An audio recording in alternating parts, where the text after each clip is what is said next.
Hi friends, welcome back to my channel. For those of you who are new here, my name is Michelle. I am 30 years old and I have been living with type 1 diabetes since I was 12 years old.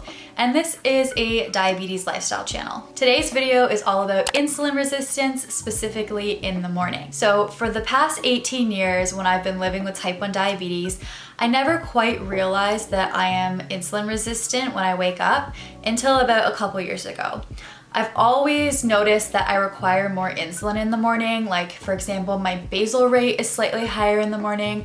I require more insulin for breakfast. And I've also struggled with post-breakfast blood sugar spikes as well.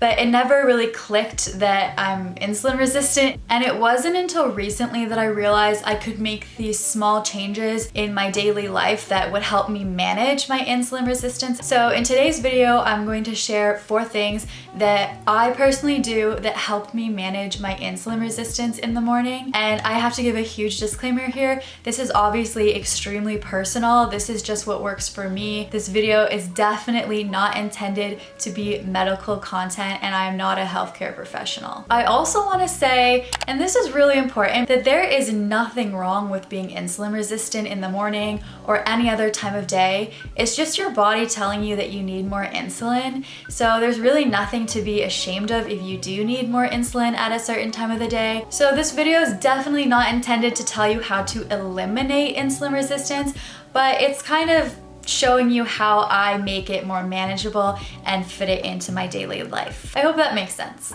Let's get started. The first thing that I do that helps me deal with insulin resistance in the morning is hydrate as soon as I wake up. So I keep a big glass of water on my nightstand, and as soon as I wake up, I start drinking it just to get water into my body and get hydrated.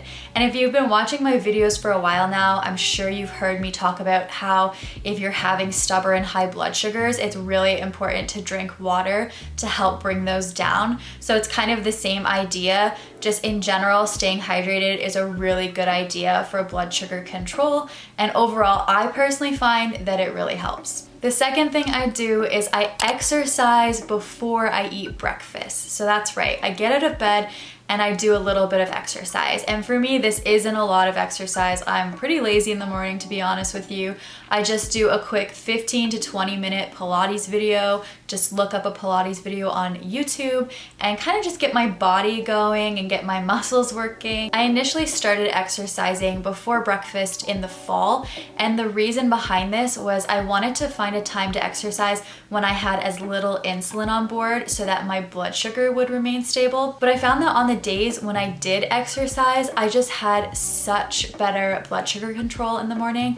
And then I realized that this exercise was actually really helping with my blood sugar management throughout the morning and just making my insulin at breakfast time more effective. Now, I definitely don't do this every morning, but I try to do it at least 3 days a week.